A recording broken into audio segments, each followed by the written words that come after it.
But at least it's over with. Good evening, everyone. They don't give me the gavel for these meetings. This is a work session. I'd like to welcome you all here for the budget review that we're going to go through tonight at the beginning of the year. And I'd like to welcome the school board, fire commission, police commission, city councilors, friends, people in the gallery, city staff. This evening, as you can see by your agenda, we have really one major subject to address, and the city manager will review the schedule, talk about the projections, as will Judy Belanger. And then after that, before we get to a council discussion of some budget guidelines, we'd like to hear certainly initial impressions, if we could, if you care to, from the various commissions. So we'll just go to the chairs and you folks can figure out who you want to speak if you want someone to. And with that, I'll turn it over to the city manager. Thank you, Your Honor. What all of you have in front of you is a packet of information, and myself and Judy Belanger, the finance director, will walk through that. The first item you have on the top of your information packet is the fiscal 2009 budget schedule. And this budget schedule was developed in accordance with Article 7 of the city charter, which really governs the budget process for the city. And from time to time, the city council has added additional steps to that budget process. The charter has certain requirements, but it does not restrict the city council from adding more work sessions, more public hearings. They can do more than what the charter requires, but not less. So I'm going to start right from the beginning, walk through, because there are many new people in this room, and I think it's important that people understand the process. Back in November, we had a department head meeting on the budget procedure format and guidelines, and we had all department heads in, and we distributed certain materials pretty much for the building of the budget book that you see. Tonight we have the preliminary budget work session with the meeting with the committee of the whole, and on January 16th, the Fire Commission will be holding its public hearing on their FY09 budget.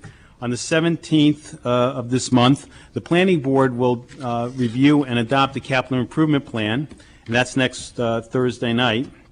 On January 21st, the capital improvement program will be sent to the City Council.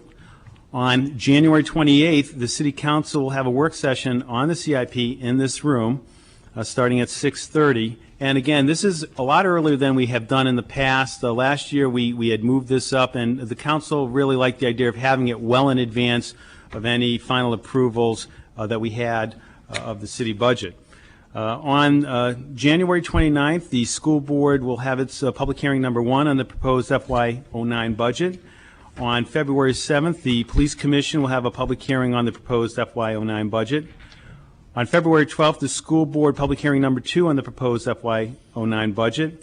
February 15th, proposed budgets from all departments will be due back into the finance department. On February 29th, the finance department submits all proposed budgets to the city manager. And on March 3rd, the city council holds a public hearing on the capital improvement plan. Now remember, this is the capital improvement plan. It's separate from the budget, and the charter requires that the city council adopt the capital improvement plan before it adopts its annual budget. On March 4th to March 7th, departments will sit down with myself and talk about the budgets, review the budgets. March 17th, the city council will have an adoption of the capital improvement plan, and again, that's required by the city charter. On April 11th, the actual budget document that you're all familiar with, will be sent to the City Council, and we'll be posting it on our website. On April 16th, on Wednesday, April 16th, there will be a public hearing on the City Manager's proposed fiscal year 2009 budget with presentations from the Police Department, Fire Department, School Department, and other municipal departments. On April 17th, there'll be a work session with the City Council to review the Police Department budget and the Fire Department budget. Again, all work sessions will be in this room and will be televised. April 22nd, on a Tuesday, there'll be a work session. The City Council will have a work session on the municipal budget. On April 24th, it's a Thursday, the City Council will have a work session with the School Department on their budget. Then this is, as I indicated earlier, this is an addition that the City Council had. This is an additional public hearing that is put in place.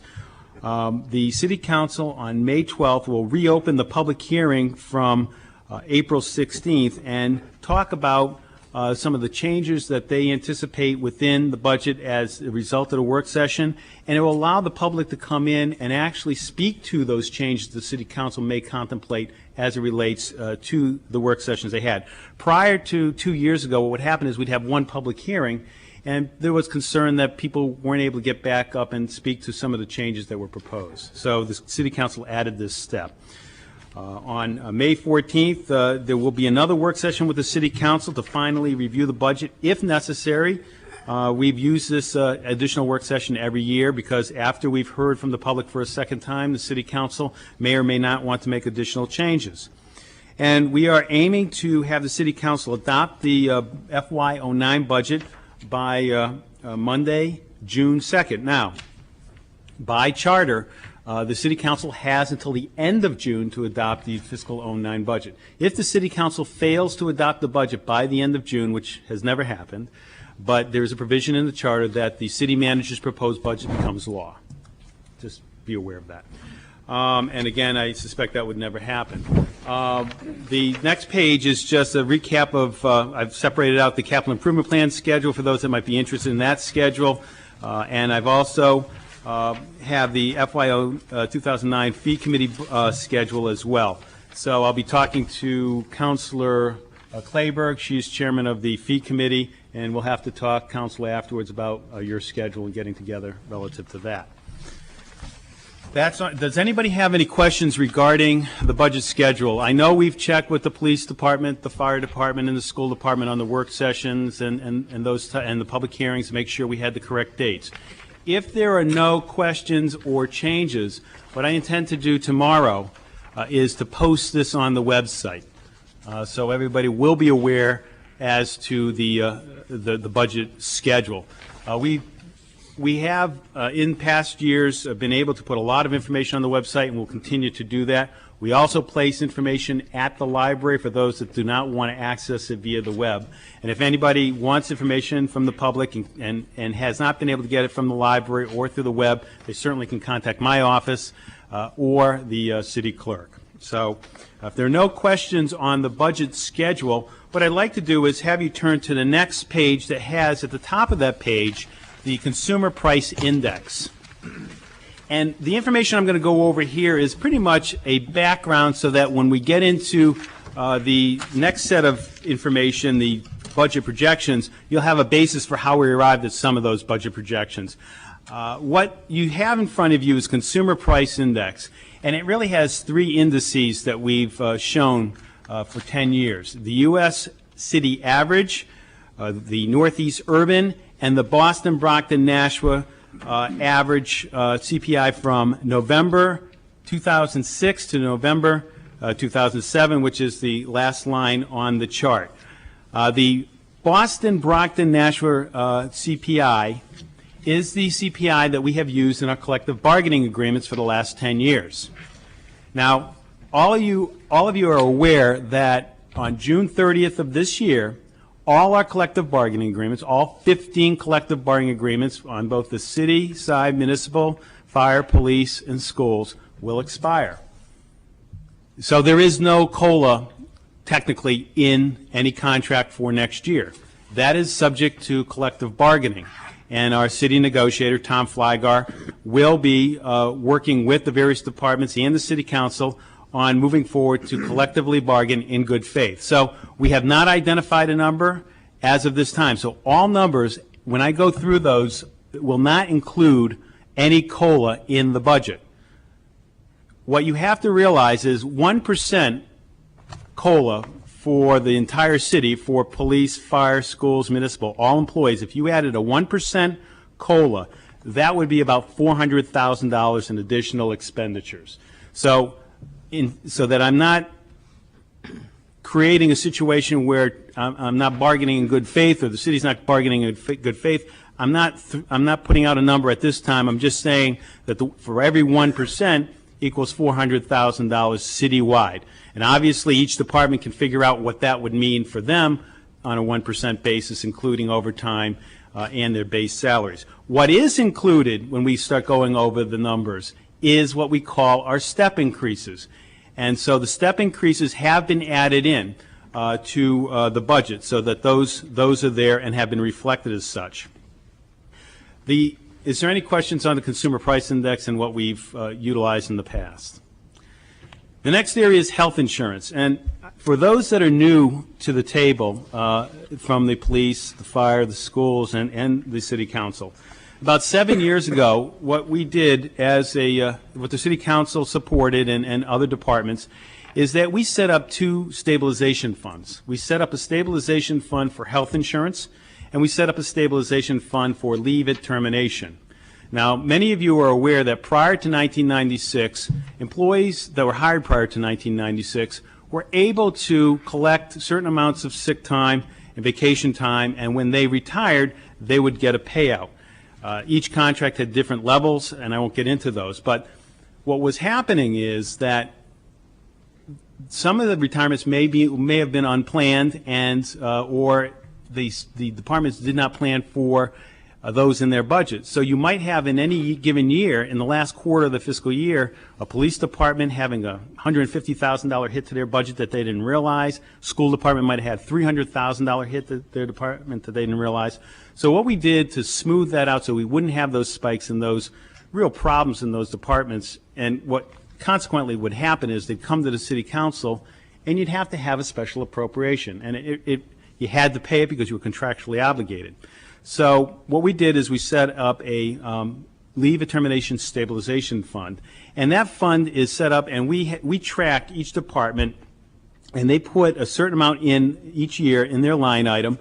And what happens is they may have, for example, the school had $600,000 that they expended out of their leave at termination fund account last year because of the issue of many teachers retiring for whatever reason. Before there was a stabilization fund, the school department would have had to find that out of that fiscal year. So it became, as you can imagine, very debilitating for any budget. And it really didn't reflect the operations of that time. So we set that up. So right now we have about $900,000 still in that stabilization fund.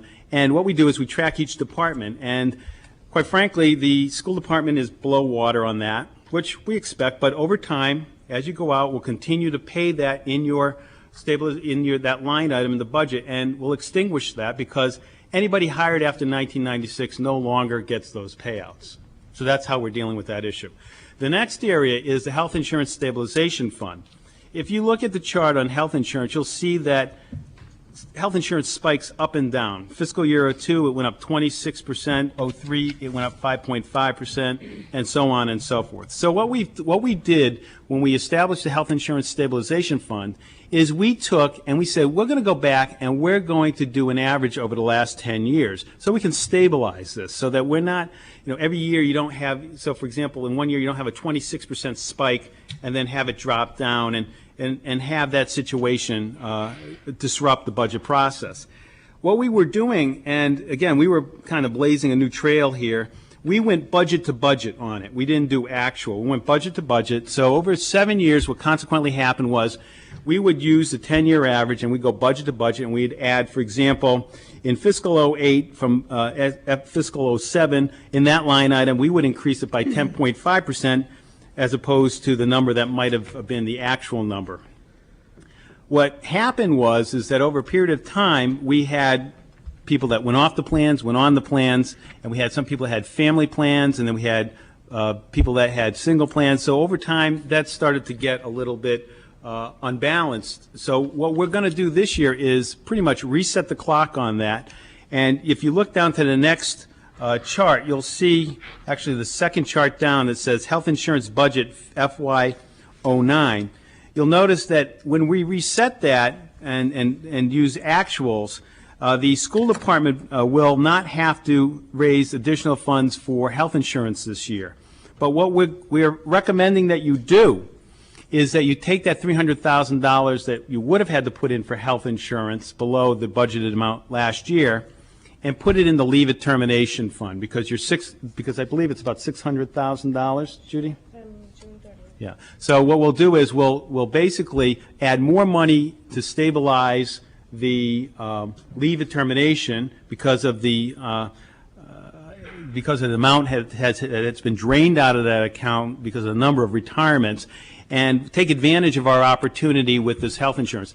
Starting next year, we'll go back on our schedule of a 10-year cycle. But what we're going to do is we're going to talk to some, what I'd like to do is look and see how we can reset that sooner than every 7 years. So we'll be working on that. The good news is that basically health insurance won't be going up because of the stabilization fund. The stabilization fund now has $4.2 million in it. So, but we'd like to take this opportunity to reset the clock and also put money into the leave of termination fund where the school department will be saving that, will have that opportunity to make up those shortfalls in the leave of termination. The one department that has an issue is the fire department. They're going to be going up more than they expected, but that's because over those years they had more family plans added, and it's just when the city council looks at those numbers, you really have to, when you're looking at their budget and you see their health insurance spiking, that's because we're resetting that as well. So obviously in the school department it's gone down, and the fire department it's gone up. I think police have pretty much stayed pretty stable along with municipal. Does anybody have any questions regarding that? Also, it should be noted that our employees provide about $1.8 million towards health insurance citywide. So that's important to take note of. The next area is retirement. There are no changes in the retirement rates this year, but we expect changes in those rates next year. We cannot speculate as to what those are going to be. There's a 175-page committee report going to the legislature, which actually will be presented tomorrow at the legislature regarding the retirement system. So what we've done is shown you what actually will be needed for next year. Group 1 employees, which is the municipal employees, the city puts in 8.74% of payroll. Teachers, the city puts in 5.8% of payroll. And the Group 2, which is police, the city puts in 11.84% of payroll, and fire put in 15.92% of payroll. This is total gross payroll. This is not base payroll. This is gross payroll. So looking down at the retirement budget, and there was no COLA adjustment contemplated in this calculation, you'll see the FY08 budget with the FY09 estimate, and you'll see that overall the retirement will go up about $84,000, and that's a direct result of some of the step increases because those wages are going to go higher, but there is no COLA in that. So you have to remember, whatever is successfully negotiated within our collective bargaining agreements will have an effect on this number as well. Moving to the second page, you'll see workers' compensation, and pretty much has stayed stable. One thing I would point out, on the municipal side, it shows it's going up $24,000 from $138,000 to $162,000. I might note there that in 2007 that we were at $202,000. So actually we had some good experience, and so we did go down from that number to $138,000, but we've had some experience spike up, but we've had less than what we had in 2007. So I think it's important to recognize that. We do have an extensive risk management program. I don't know if Diana's here. I think she's up with Tom. All right. So we're continuing to have that risk management program that we're utilizing with our insurer. And we are with the Primex, which the school department also is with, I believe. Right. That is just a background to take you into the next set of information, which we call the very preliminary FY09 budget, because that's what it is. It's very preliminary. As you saw from the schedule, there's a lot of work to be done between now and June 2nd. So what I'd like to do is I'd like to have Judy Belanger walk you through this information.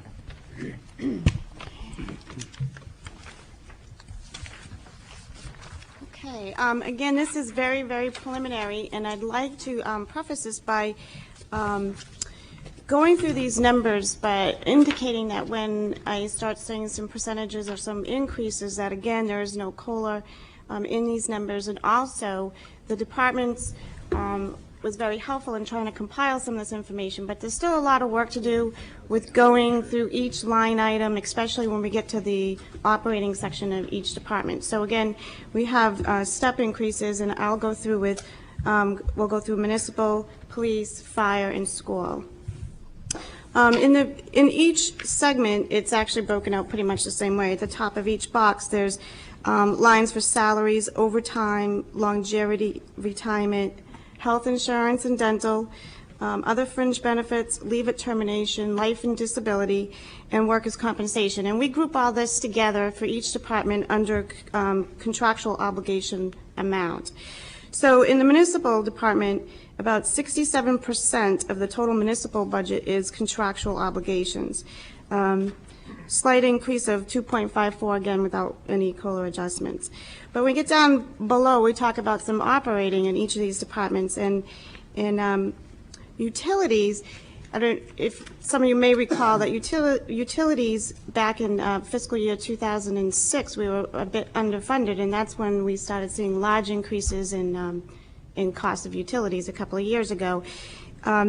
Between fiscal year 06 and fiscal year 08, when we did our budget for utilities, that jump was about 38%. But now we're in fiscal year 08, we're tracking the utilities, and at this point, most of the utilities are coming in pretty good. I know there's still some inflation costs for gasoline, but our budgets are still coming in good. The only problem is we really only have probably November's bill, so we really haven't seen the effect of what we're going to need for consumption-wise for utilities going forward. So again, when the departments start working on their budget, we'll be looking at some of the trends for utilities coming up. So these numbers may change again when the budgets are due back. The budgets aren't even due back to the finance department until February 15th, so there's still a lot of work to be done on these numbers. But in the utilities section of the municipal department, we're just seeing a moderate increase at this point, about 2%. Other general operating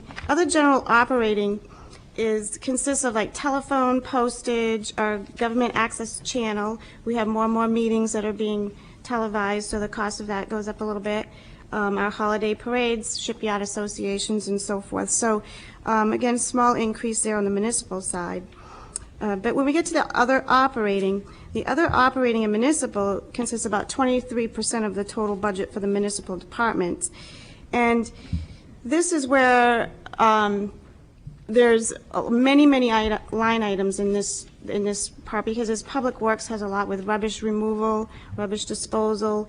There's welfare that's in here, maintenance of buildings, in outside services, outside legal counsel. So there's many items in this particular line item, and so this may increase at some point. I was talking to the welfare director today, and he was seeing some fuel costs going up, which may affect his 08 budget slightly, but may be able to compensate that in the budget. But also, he's seen a drop in food contributions to pantries, so there's some expenses there in the welfare department. Judy, just to note for new council members, welfare budgets by state statute, we can set a number, but if they overexpend by law, we have to fund that. And Keith has been really good over the years with the budget, but if at the end of the year he's overspent by $30,000, council has no choice by state statute but to fund that. And again, when we talk about other operating, a lot of the materials and supplies that are shipped to all of our departments, because of the price of fuel and also the increase in the cost of steel, which would affect many of the items to repair vehicles and whatnot. So we're seeing some moderate increases in those areas as well. So overall, on the municipal side, about 2.5% increase for next year's budget. We do, yes. Could you bring the microphone up? Make sure you get a microphone. Once we get the COLA, do you just add that to the 2.55? Let's say the COLA was like last year, 2.06. So you just add 2.06 plus 2.55? No, you would No, it affects just certain line items, mostly in the contractual. It would be retirement. It wouldn't affect like your health insurance and dental and those kinds of things. The best way to deal with that, as I said, I gave you an overall number of $400,000, but the best thing to look at would be the salaries for fiscal 08, multiply it times that COLA. Then you would look down at part-time salaries, overtime, and you probably would get pretty close to what the increase in your budget would be for that particular, for the municipal budget, and then you would do the same for the police. I mean, that would just be a very quick way to deal with it. Quick way, But because and as we go through it, one thing you have to remember, that the contracts don't expire till June 30th. You know, we have to have fair negotiations and negotiate in good faith. So that's something that we may want to consider adding. Many communities, what they do is they'll add one line, and we could do that within the budget, that has some money reserved in the event that for collective bargaining. Not a specific percentage per se, but a number to reserve it so that when those contracts are settled, the city council then has the ability to fund those without having to go in the fund balance, which you probably would have to do. You'd have to have a public hearing.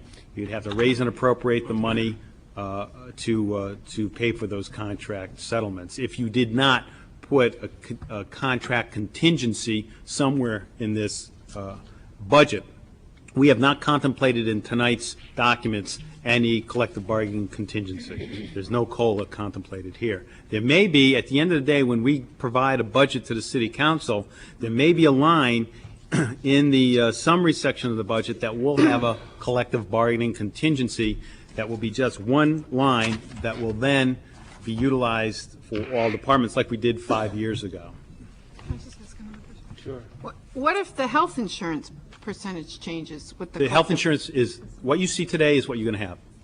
How do you know that if the collective bargaining hasn't No, happened yet? this will not affect collective bargaining because we have set up the stabilization fund, and as I described, we are now resetting using the actuals, and we have provided you that information, like as I've indicated in the chart, and the number you see in the chart is what we're going to use. Okay. Because we've had the advantage of using the stabilization fund, and so we will be able to set it at this number for each of the departments, and it will be set at the number that you see there. Okay. Thank you. You want to continue? Okay. Moving to the police department. Again, these are the step increases that were provided by working with the police department in this particular area. And you'll see overall on the contractual obligation amount, we're looking at about 2.2%. The health insurance rate for the police department is not going up largely because of the health insurance stabilization fund. But the contractual obligation amount is about 94% of the total police department's budget. So there's not much wiggle room there when we get down to the operating. Under utilities, the police department just uses gasoline, and by looking at their consumption and the cost of the price for gasoline, we will be seeing some increase in that area. Other operating, again, would be vehicle maintenance and equipment repair, which we are trending to see a little bit on the high side. Some computer software maintenance agreements that are going to be increasing. Outfitting any new officers, and the cost of ammunition is rising. But again, when the police department does their presentation on the budget, probably see some more defined numbers there. Moving over to the next page for the fire department. Again, the contractual obligations section is about 95% of the total fire department's budget. And here you're going to see a large increase with the health insurance, as the city manager had gone over the health insurance stabilization fund. So the fire department is seeing quite a large increase there. Moving down to the utilities, very small, moderate increase, and also in other operating. And this is where we're going to see some change with adding of protective clothing. The last few years, some of the protective clothing costs has been covered through some of the capital budget, but now the fire department is absorbing some of that cost, and that would be like special jackets and boots and gloves and whatnot. So their total budget is going around 3.6, 3.7% at this point without any COLA adjustments.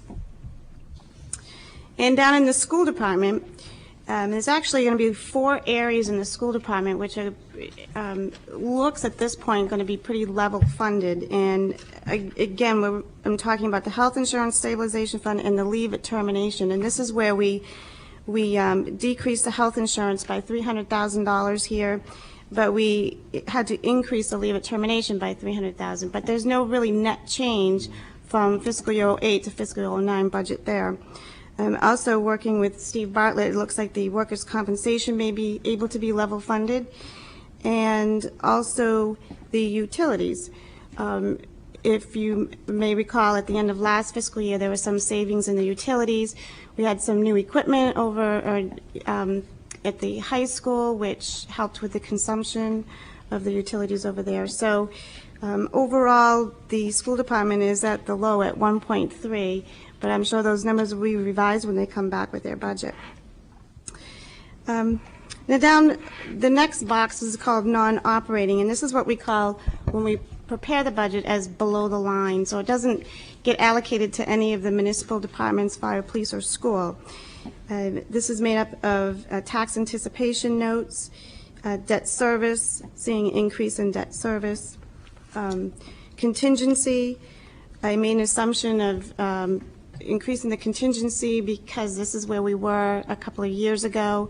Last year, the city council had made a decision to cut the contingency, but I'd like to bring that back up. Overlay is any for tax abatements and so forth, so we do need to keep that level funded at $1 million. Our county tax, I have an increase here of $100,000, and this is one area where it's really, we have to go by history, we have to go by trend, because even when we start, even when we get to the table with the work sessions with the budget, we still don't know what the county tax is actually going to come in at. I actually don't know that number until October when we actually set the tax rate. So other general government non-operating line items, this is made up largely of our rolling stock, which is vehicle and equipments for the police, fire, and the school department. Can I speak Yes. to, what I'd like to do is speak to the area, the $298,000 that you see there, the increase. The reason that you're seeing that increase is what we're doing this year is we've worked to bundle all the computer items within one area of the capital budget. And when you get your capital improvement plan, you're going to see a section of that capital improvement plan that's going to have what we call information technology. And what was happening over the last few years, we'd have them in different places, and we've now bundled it into one area, and we're showing it in one area. So I think this will be something for the city council take a look at when you get there, because what we've done is we've shown out 6 years, replacement of servers, a number of other pieces of equipment as it relates to the information technology. Does that include school department as well? Not as of this year. Okay, so this is all This is other. all municipal, police, fire, libraries, recreation, et cetera. But we would like to, one of the things about schools is there's instructional and, administration, and we need to work with them. This came about really in the last 6 weeks, because I was getting, we were able to get grants for a lot of things in terms of, communication center with the police department. They got $1 million, and that was a great savings for the city. We had to replace our communication center anyways, and we were able to get that $1 million. But there's certain things that have to start to be replaced.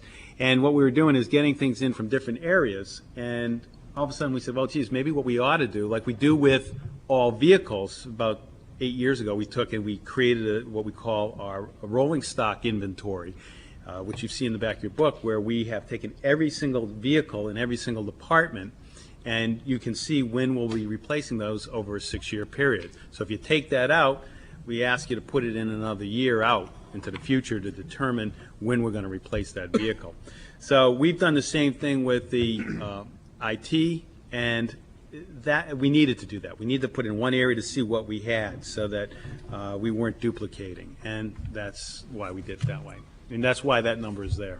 John, what's the estimated value of all the IT that we have in the system? I don't know, but I can get you that information. Good to have. Okay? Do we know what percentage of it is? Sure. And a lot of that, Counselor, is we've got, over a period of years, what's happened is we've been able to get grant money, and there's Homeland Security money and other things. And, the police department has been very good at getting that, but as you go through the life cycle of that equipment, such as in the cruisers, you have the laptops or the communication center. That's why so this is like the rolling stock. You'll, as a council member, be able to turn that page and see everything. So it's all laid out in that one area. Okay, now, just to continue, any other questions, follow-up? Okay. Do you want to continue? Just a few more Okay. things real quick. Yep. You had a question, I'm Yeah, sorry. I just did over the county, John. The reason we don't know what the county is going to be is because the rate is not set by the state until October. It's not set by the county till, well, no, the county does not have, actually, they will not have their budget in place. They don't have their budget in place. And then it also goes through an allocation with all of the, What happens, let me just explain. Our percentage of what we pay into the county is based on our our total equalized value. So then what they do is every town in the county, you see all their assessments, their total assessment, and then they equalize that. And then what they do is, we are a percentage of that. It doesn't go by population. So for example, there's another reason that we probably pay a higher percentage than typically other towns might, because we have a higher value on an equalized basis. And then they take the percentage, so let's say we're 3% of the entire county, then they take their budget and then we pay 3% of their budget. But we don't know what that's going to be until October. No, what we've done is we've looked at some historical information, and we've tried to do it that way. Sometimes it works and sometimes it doesn't. Judy? okay. So again, the other general government non-operating basically is made up of the rolling stock program and technical equipment. The next item, capital, you're going to be going through the work session on the capital improvement plan and property and liability, which we are seeing an increase in the property and liability insurance for the following year. And then just the last page is just the combining of all of the departments with total contractual obligations, which makes up 83% of the total operating budget. And then our general operating is 17% of the total operating budget. And then 20% of the budget is made up of what we call below the line or the non-operating budget. So overall, we're looking at about a 3.12% increase in the total budget at this point in time, Without COLA. without COLA. And again, these are very preliminary numbers. These are really guidelines for everybody to take back, look at. Judy will be working individually with the department heads to fine-tune the numbers, make sure that we have the proper steps in there, make sure. What we've done over the last couple of years is we've had somebody in the accounting department looking at consumption and actually track utilities by consumption. And so when we have the actual rates that for whatever utility we're using, we drop that in and we get an actual cost associated with that. So that's worked out pretty well. That started a couple of years ago. And so as we go through the budget process, we'll refine these items.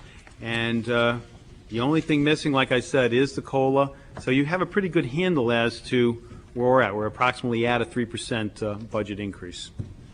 Thank you, John. Thank you, Judy. And to stay with our agenda and just to reiterate, towards the end of this, we'll probably evolve to a council-based discussion as we get closer to a direction. At this point in time, you've heard a lot of information. It's summary in nature, and it represents a lot of complexity which underlies it. Do people have questions at this point in time that they'd like to direct to anybody? Brendan. Thank you, Mr. Mayor. I have one statement and one question, really. First, the statement, as we go through our budget process, one thing I'd really like the council to do as one school member is to submit questions to us in writing. On the 16th, there's a public hearing and there's presentations from the school. You'll have our budget. If there are any questions, please submit them to the superintendent, and so we as a school board on the 24th, when we come and review it, can start a dialogue with these questions that you may have, and we can discuss them and move in a very positive direction. Likewise, as we look at our budget number, we as a school department need to start talking maybe about mainstreaming some resources with the city. And would we direct those questions to the city manager, again, through the superintendent? So, I think that would be appropriate. thank you. Thank you. That's noteworthy stuff. Additional comments, questions, Council Smith? Thank you. Just a quick question on the salaries, numbers for the salaries. Are those funded positions or actually filled positions? In other words, are there names to every one of? There will be, yeah.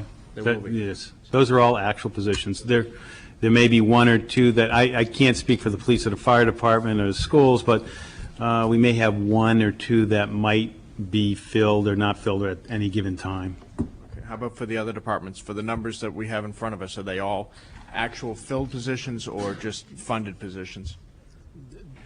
For the school department, they're all funded positions. There might be one or two that are vacant at this point, but they're all funded. I think Same for he police and intends that be directed to police and fire as well. Yes. Yes, Counselor.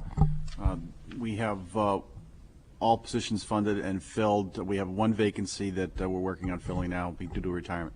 Thank you. We have 3 vacancies that we're working on filling at this time. Thank you.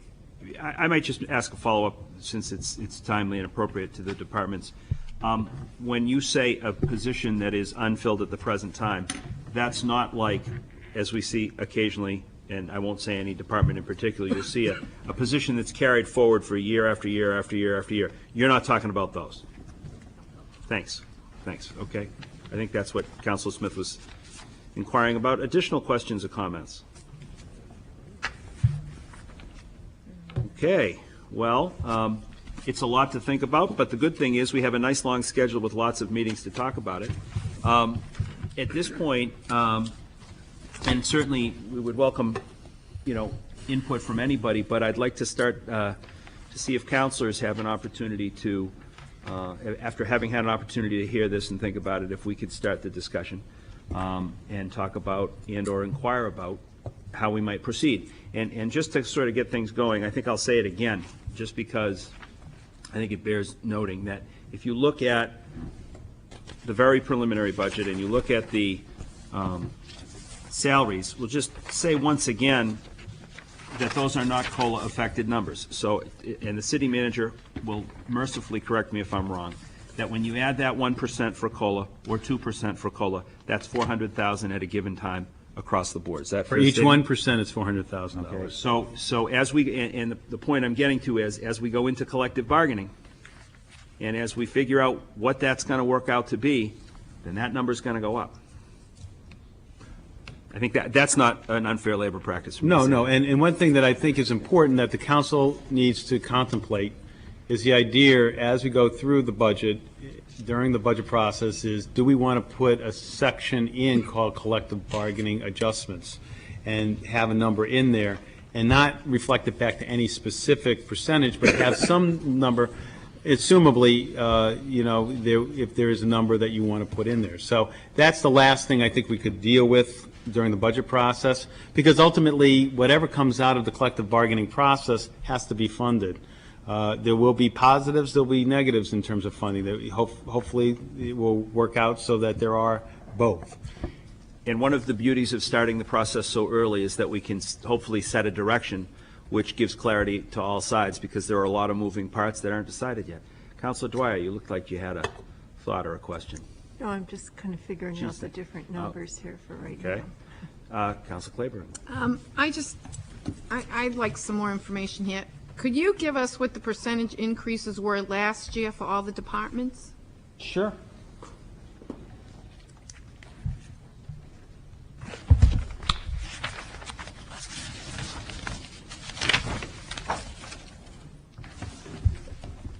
Okay.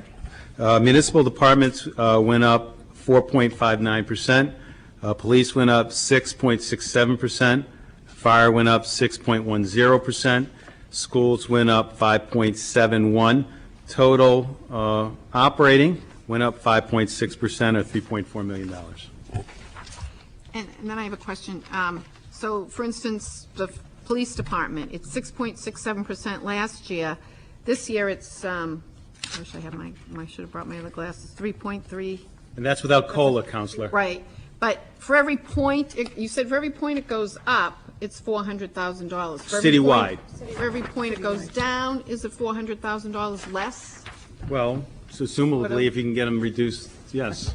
if you were able to get the salaries to go down from last year. Right. No, but I mean, if you're expecting police, if we're expecting police to go from 6.67 to 2.33, that. Well, you can't use percentages that way. You're going to have to be careful. Use numbers. And what you need to do is you need to look at the numbers. And if, for example, in the police department, all things, again, these are very preliminary skeletal numbers. What you would do simply to get your number is to get an approximate number, and it would be plus or minus a few dollars, is you would take the police department and take the total of salaries. So you would take the total of the salaries identified, because those include the step increases already, and you would then multiply it times, let's say, 1%. So you take 1% of the salaries of uniform, 1% of the salaries of non-uniform, you take part-time 1%, overtime, let's say 1%. That doesn't necessarily have to happen, but just to make that assumption. And then you would have what your additional number would be. Mm-hmm.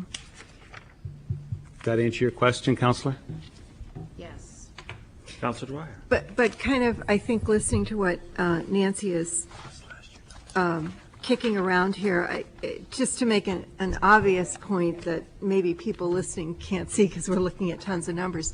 I mean, the obvious way to have more money for the non-operating things is to make changes in personnel configurations when you can. And we've seen this from some of the departments over the last couple of years. Some of that happens with retirements and replacements. You mean in the operating? I'm sorry, right. So the obvious way to have more operating money to deal with, and we're not dealing with that yet because people haven't been working with their budgets, is changes in grade for certain kinds of roles or position, retirements as we're replacing younger workers, older workers higher on this system with all the stipends, et cetera, with younger workers. It changes in overall FTE. So even if the overall FTE doesn't change, changes within those positions, which we can't see here, but the departments will start to take into account, is what starts to enable some of those increases if departments present it that way, especially since utilities is holding well, to have greater increases in non-operating or greater increases in non-personnel, let's say it that way. And the demographic changes that are happening in some departments are to their benefit in order to be able to do that. So that, I think, has to factor into what you're talking about. And indeed, in the previous budget, the previous budgets, the police, for example, and others Right. have done similar things, have done just those things with personnel. And so that's the process that we engage in as we go forward, and that's where a lot of the money savings can come from. Additional comments or questions? Esther, Councilor Kennedy. I guess I need to throw this out.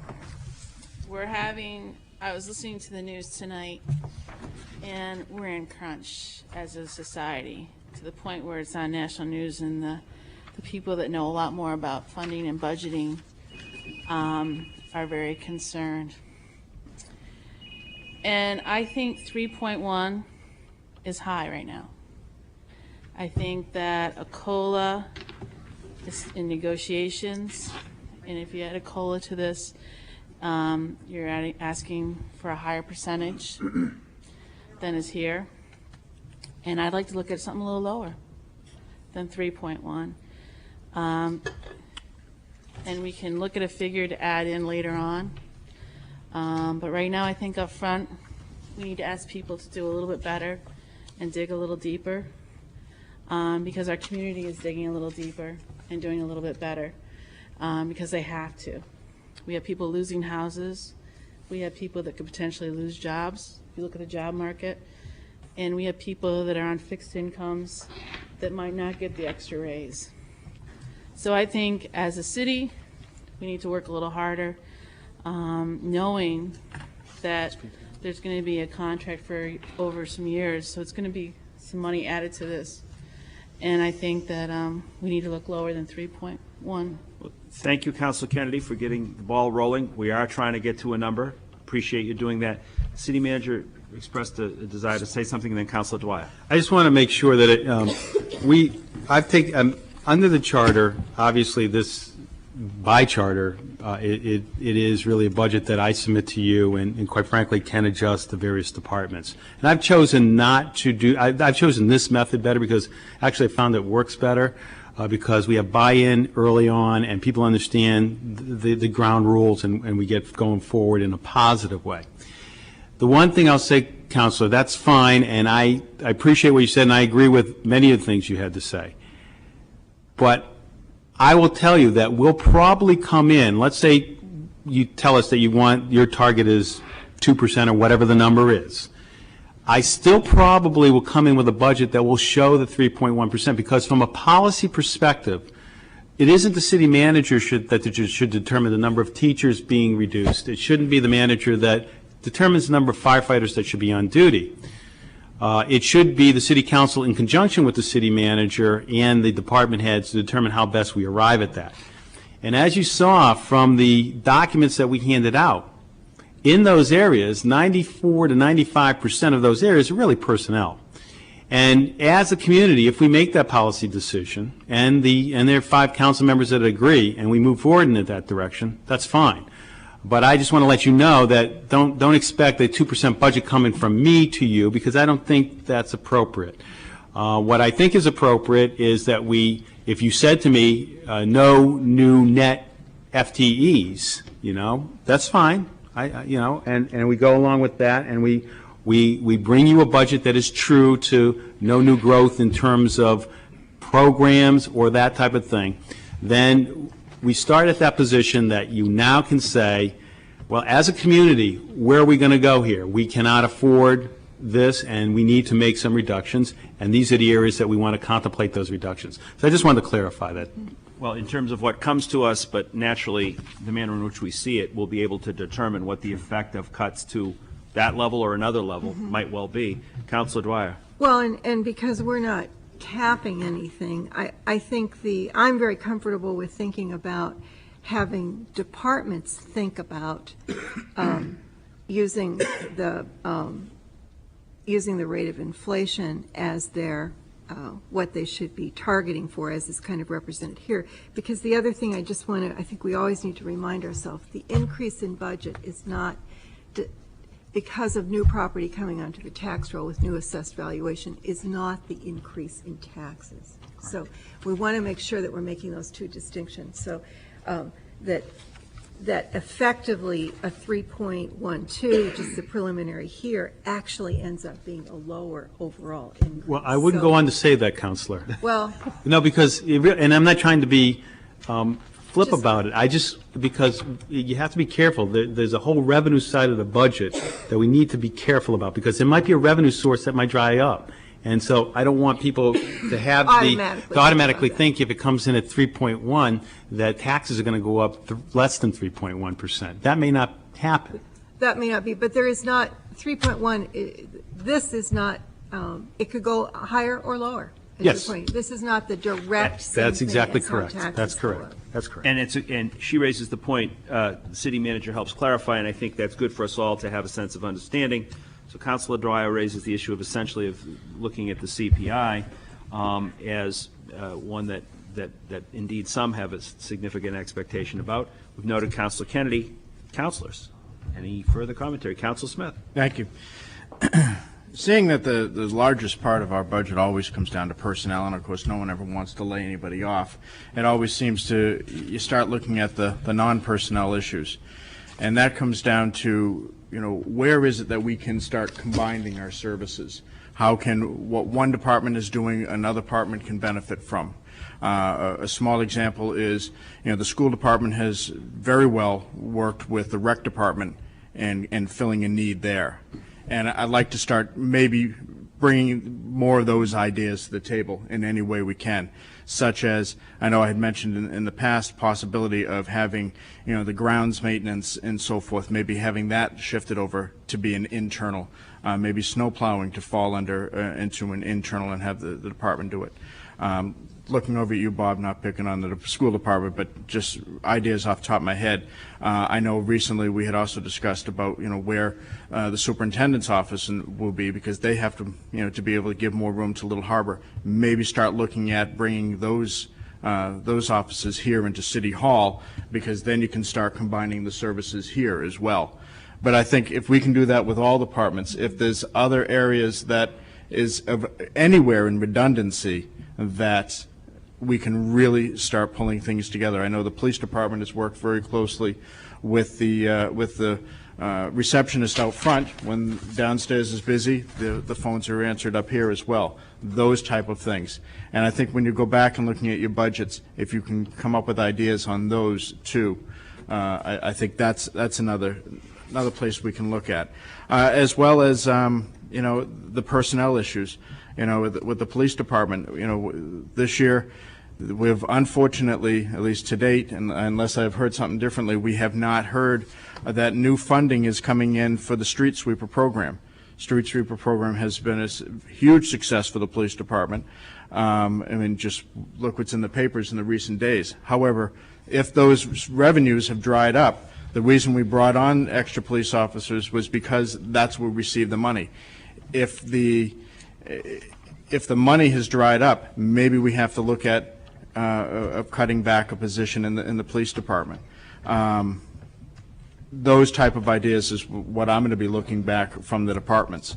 Also, just coming into now into our CIP, I noticed that in the CIP, one of the issues is a $235,000 to have an increase in the capital improvement plan over the 1.2 what was last year. Is there a way that when planning department and planning board is working on that they can stay at the 1.2 as opposed to having that increase?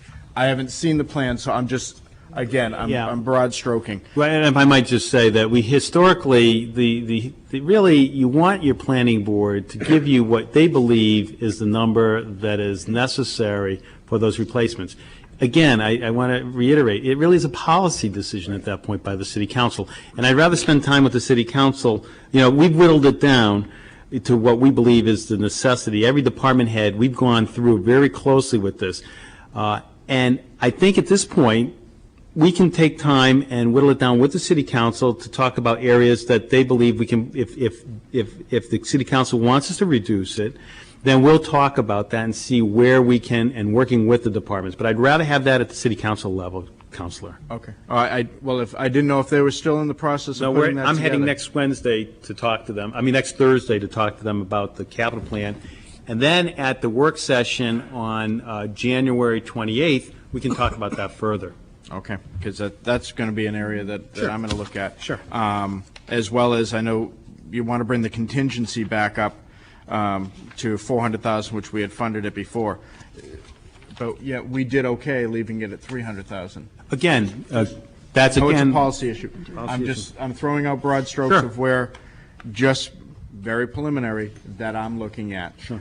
Because again, just doing those type of things, again, could reduce that 3.12, which I know the tax base we were talking may have gone up about 25 million. Depending if you have a crystal ball, I don't. Well, I know there was a number that was thrown around at us in the past, so. But again, we need to be careful how we use these numbers. I understand. Because those numbers haven't even been calculated yet. We have it until April 1st. So these again, numbers coming in, that is a number that may be out, is an estimate, but you got to be careful using that And number. if it comes in less, then, I hate to say it, but we might have to be cutting less. But I know there are certain things you can't get into, such as utility costs or utility costs. But that's why I think if there's any way we can start looking at being able to share services and really combined efforts between what's happening in the departments, I think not only does it help with this budget, but budgets of the future. Thank you, Councilor Smith. Look to my right, I look to my left. Any other councilors care to offer anything further? Well, Councilor Kennedy. I agreed with what Councilor Dwyer says. However, if the tax rate comes up, and that means someone's paying it. So someone in our community is paying it. And so it's not going to increase the budget because someone has to pay it to increase it. The other thing is that I think we owe it to these individuals, and working in a school system myself and working on a budget, to find where the money is. I think it's up to them to find what they think they can give up. I'm not willing to stand here and say, even though I work in a school, to ask Superintendent Lister to give up a certain thing, because I think that's the best thing. He needs to decide what's best for his school. I think what we owe it to them is to give them an idea of what we're looking at for a figure. And I'd put it out to the council to figure out what are we looking at for a figure, and so that they can go back and really kind of figure out what they can do with that figure. Thank you. Councilor Kennedy. Councilor Spear. This is a little bit frustrating for me because I completely see that often innovation only comes when you really have to innovate. And so a number like 2%, that would cause a lot of creativity, to say the least. But that being said, I am personally more comfortable with budget going up at the rate of inflation or thereabouts. But I don't want to discourage anyone from creatively seeking to lower their budgets. So take that what you will, but my comfort level, just because I don't want to see reductions in services in any department at this point, and I'm afraid going too low might cause that. And I know one of the things that a lot of people and myself very concerned about was the amount of new growth that was coming into the city and a lot of new development. And this is just an example, a lot of examples. Anyone can come up with examples. But in order to have a counterweight to developers, you need a top-flight planning department and legal department in the city. That's just an example of how sometimes these things can really affect long-term how the city will end up. So that being said, I just wanted to let people know my comfort level was more in the CPI rate. Any other councilors care to venture forth? Councilor Pendelakis. Yes, I'd just like to see us get more creative like we did with the rec department and the school board. I think we could combine some kind of custodians and snow plowing and all of them things together. I don't want to go at 2% because it's way low.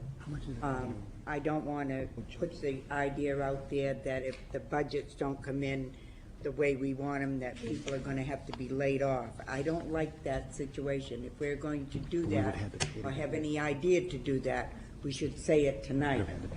Otherwise than that, I think we should come to a figure in an amount and tell the departments that and let them work from that to create their own creativity of whatever they're going to do. And I want to just give an example of where you might say, geez, in the Public Works Department, there's a line item going up $20,000. Well, in this particular case, it's because we've been able to negotiate a deal with PSNH to sell wood chips.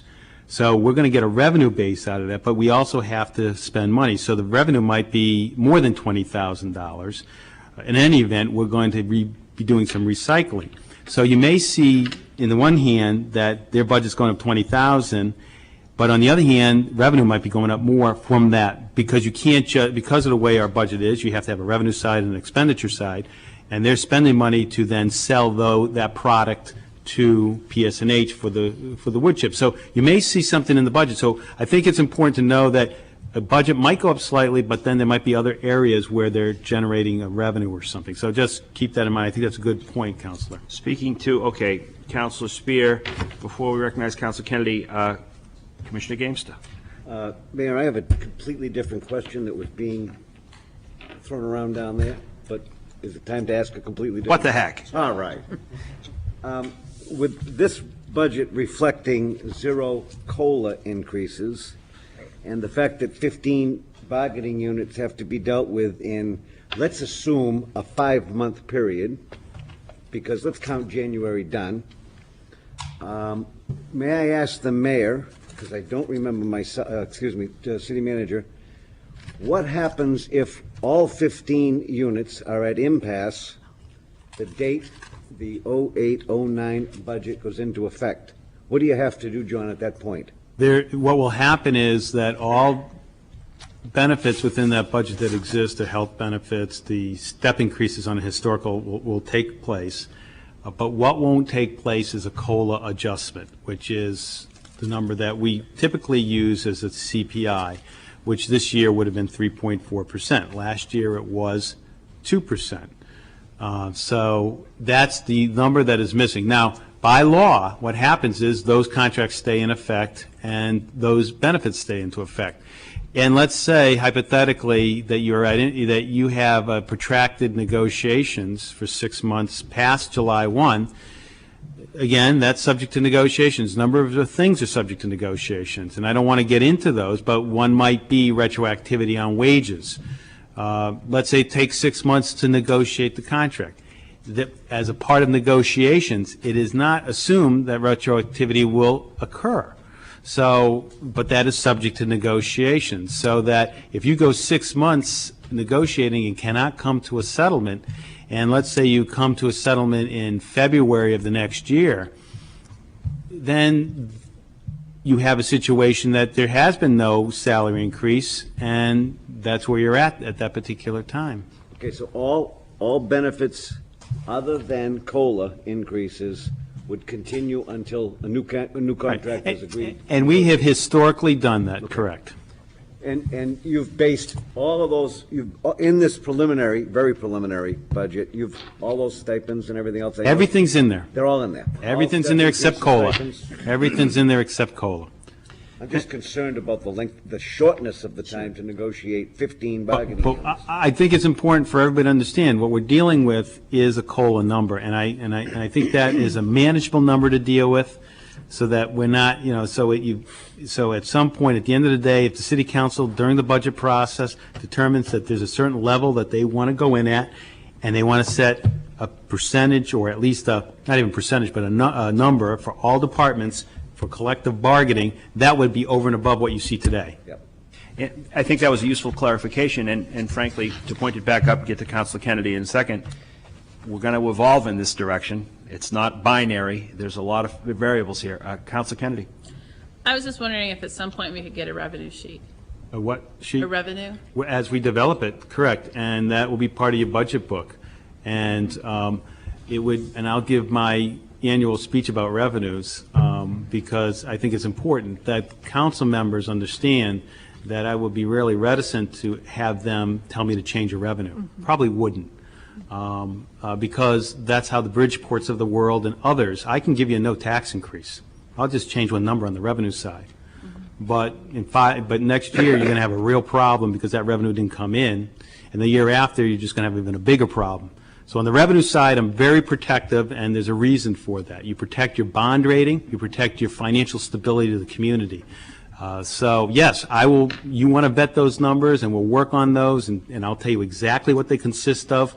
But if a council member says, geez, I think the interest rates are going to increase by 1%, and I think you ought to add $200,000 to the revenue side, I would recommend highly against that.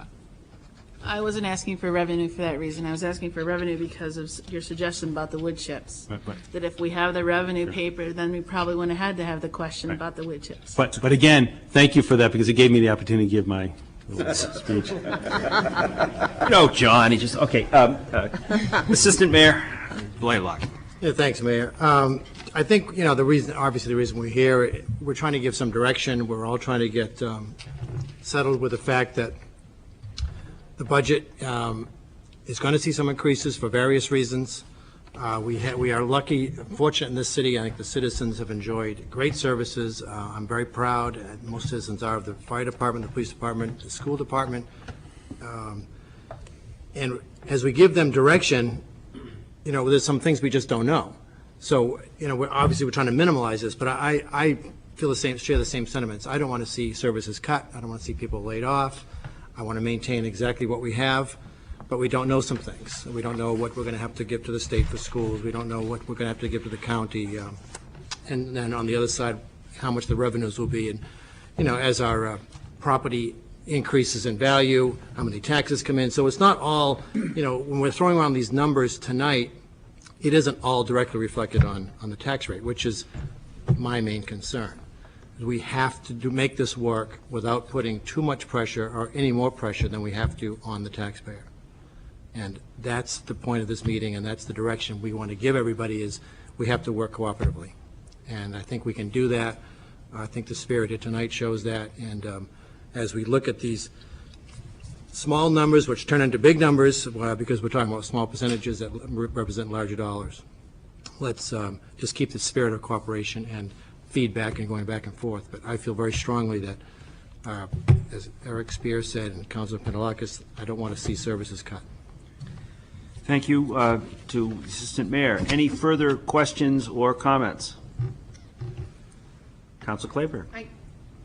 The reason why I wanted the percentages from last year was because, for instance, with the fire department, which was 6.10, if we go to 2%, that's a 4.10 decrease for them. And I know that does, well, the COLA then I guess is in there, but that means 4.10 is their percentage. So if you multiply that by $400,000 that every point is worth, then their budget is going to be $1.6 million less. Am I figuring that correctly? No. I think what you need to look at is the actual, when we built the budget last year, we knew we had certain amount of step increases, and we had the 2.06 COLA that was already built in. Overtime was built in. So all those things were built into this budget. The better way to look at that, if you wanted to look at it by individual departments, is look at their number that we gave you, go to the actual number that we gave you, because in the information we passed out to you, you can then take 1% or whatever number you want to throw in for salaries, and you can go through the police department, fire department, school department, and multiply out that the salary items and the overtime, and you can then adjust that to see what the percentage increase would be. You follow? Yeah, but would you mind doing that for me, for the fire department, for instance? I mean, just. Okay. All right. I mean, for example, we can do that off camera, or I can do it now if you want. I mean, I that's. don't care, whatever. Well, I think, Simply, I can do the calculation for the fire department. I mean, last year you said it was 6.10. Well, you can't. All right, you don't want me to start with that? You know, Okay. perhaps this gets into the realm, it's a valid question, certainly appropriate, but it gets into a little bit of a different realm. At the risk of confusing it further, if you take that $400,000 1%, Right. and you assume that the school, for the whole city, the school department is roughly half of that, and then what would be the percentages of the pie graph for police and fire? 14 and 7, and then whatever city is, something like that. So that out of that 400,000, if you cut it in half, 200,000 of 1% goes to the school department, let's say, and then 14 and 7 respectively to the police, and then municipal's 5 or 4, I forget what it is. But do you understand how that number breaks down and splits out? Yeah, I Okay. understand that now. So if you look at it that way, when you add that 1%, you can kind of think about how many dollars go into that department. Does that make sense? For Yes, each percent. okay. For I each understand. percentage. For each 400,000, how do you split up the pie graph? What department does it go in? Given the percentage expenditures that each departments have and is well represented in our budget materials. Yeah. I just want to caution trying to do that calculation, because each department is made up very differently. The retirement rates are different, but in such, like, especially with fire and police, you also have to take in consideration Social Security, Medicare, and with fire and police, it depends on when the police officer or the fire officer is hired, that they don't pay Medicare, and the new hires pay Medicare. There's so many different factors, and also there's a lot of items in the contract, in the collective bargaining contracts that are tied into the COLA, not for all of the unions, but for some of them. So to actually try and take this sheet and try and calculate exactly what that percent is going to be is going to be. Right, and my point was, you could get an approximation of that if you really wanted to. Is that sufficient for our purposes? I Please. guess my concern is, I guess like Jack said and other people, Eric, have said, you know, we all have the taxpayers in mind, but to ask our departments to go down drastically is going to be extremely if I destructive might- to those departments, so. If you care to get to a number that you might prefer, that's what we're doing here. We're going out of the micro and back to the macro, and we're trying to get to a direction, so. I just want to make sure, though, that we're not leaving people with the impression, we're not asking, we start at the base as it is. This is starting with this year as it is, and it's then increasing on that. It's not taking away anything. It's looking at how much of an increase do they need in order to maintain operations. It's not asking them, in what we've talked about so far, even with the lowest numbers, it's not asking them to take a step back. Thank you, Councilor Dwyer. Any further comments or questions from anybody, including councilors? Councilor Penelakis. Yes, I think that last year's budget was very well. The police commission and the fire commission and chiefs both all worked very diligently to see that they came in with the figure that we needed, and the school board, and we're all in here working together to get something accomplished. But if we want to have the great, beautiful city that we have, and we want to have the honor of good schools and things like that, we can't go cutting the budgets and saying, because the taxpayers feel that they might be getting an increase. There's a minor group of people that worry about what the increase is. The majority of the people within the city want to keep the services that they have, and they want to better the city if they can. But as councilors, we can keep that tax down, but we don't want to, I think we've had the cooperation of all the departments, and that we should continue to work that way. I would not like to see us get like other cities. And Thank you, Councilor Penelakis. City Manager. I wanted to get back to Councilor Clayburgh's concern, because I think it's important to look. There was something interesting that happened, well, unusual that happened last year. We had a major spike in our retirement costs. Retirement costs for the whole city went up 34%, or almost $800,000. That's why you saw many of the spikes that's why that happened. That was because of the retirements going up so much. And again, you got to remember, health insurance isn't going up as much as it did last year. So there are two areas that were huge. So you can't really relate percentage to percentage. You got to look dollar to dollar. And the big area last year, like I said, 34%. Just the fire department, the police, school department went up 50%, municipal went up 32, police 28. The total was about $789,000. So that's the thing you need to be. I remember that. At the big, okay. At the big, yep. Any other comments? I just want to clarify why those numbers. No, I think that's helpful, and it points up that we're trying to set a direction. We're not voting on a budget. We're trying to set a direction. We're not voting on a budget. Assistant Mayor. And we're also trying to set a direction and avoid the possibility of any kind of capping, any kind of something that creates something that no one wants here, no artificial cap, so that we can all work within the flexible budget that we need to work under. Thank you. Without passing the gavel to Jack, because A, I don't have one, and B, this is a work session, so we're not using strict parliamentary procedure, I'll just make a few comments if people will be kind enough to listen. If we look at the environment that we're in and think of what we've heard this evening, with remarks all around that are valued and well considered, we know that we're in an environment that's, I think, a little more conservative than it was in previous years, in particular because of the current economic situation, energy costs, the impact that has on homeowners, the impact that the mortgage crisis has on homeowners. And because of that, we're trying to set a direction and have a discussion as a community that does the best it can for its taxpayers and provides quality services.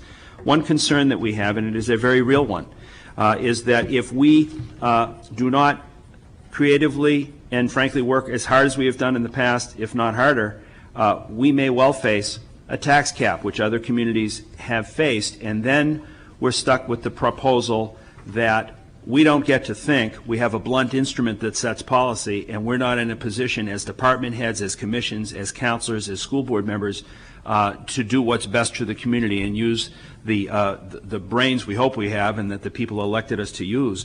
So in going forward, in the past 2 years, the cooperation, and before that certainly, but in the past 2 years, and I've been on the council for 4 years, there was really significant involvement early in the process by all departments, very productive. We're never all going to get to exactly the same place, but we'll get a lot closer. And if we look at, and I will say that hearing from counselors and hearing what people say, if you look at that consumer price index, and you look at it over the 10-year period, and you look at that a reasonable range of it might be from 3 to 3.5% in terms of a CPI increase. Given what I've heard from counselors, and I appreciate that there are people on the low side and there are probably people on the high side, that's a range to start in so that we have a benchmark. If we don't keep up with our infrastructure improvements and do those kinds of things, we start to devalue our city and things go in the wrong direction. It's a tough balance to maintain. So without going on at length, that range of 3.0 up to 3.5, if departments come in that budgetary increase range, as difficult and as hard as that no doubt sounds to you, then I think we're discussing in the right area, because I think if we don't, and we end up with that sticker shock, there is, I think, a tax revolt mentality in New Hampshire, and I think we have to make sure that our citizens trust us and we bring it in as closely as we can. Now, with respect to no new full-time employees, no net new full-time employees, the concept raised by Councilor Dwyer, City Manager, also is that if departments work creatively to get to that number, depending upon who retires, depending upon what the variables are, maybe we can get close and maybe we can get in that zone. So I know that this is a tough process, but I also know that everybody here is committed to trying to make it come out right or as best they can. And what we've had tonight has been excellent input. At this point, I'd certainly be happy to listen to further input. Councilor Dwyer. Well, just to say one more thing, because I do think this is the budget that shows the benefits of the kind of planning, certainly precedes my time on the council, that's been going on. You know, when we look at where we are with the Health Stabilization Fund, the idea of the kinds of things Councilor Smith is talking about, the rolling stock plan, and this is the year where we're benefiting from having had a number of those things now in place to stabilize where we are. I think it shows the benefits of looking forward and looking at changes that we have to make over a longer period of time, because the benefits may not happen in any one year. And that's how I would think of infrastructure. I mean, the other benefit that we're reaping is our more recent investment in infrastructure, so that we don't have big infrastructure surprises. The utility plan, the looking at energy consumption. I see all these things are starting to pay off for us, and I see the other communities that haven't done that kind of thing are panicking. Mm-hmm.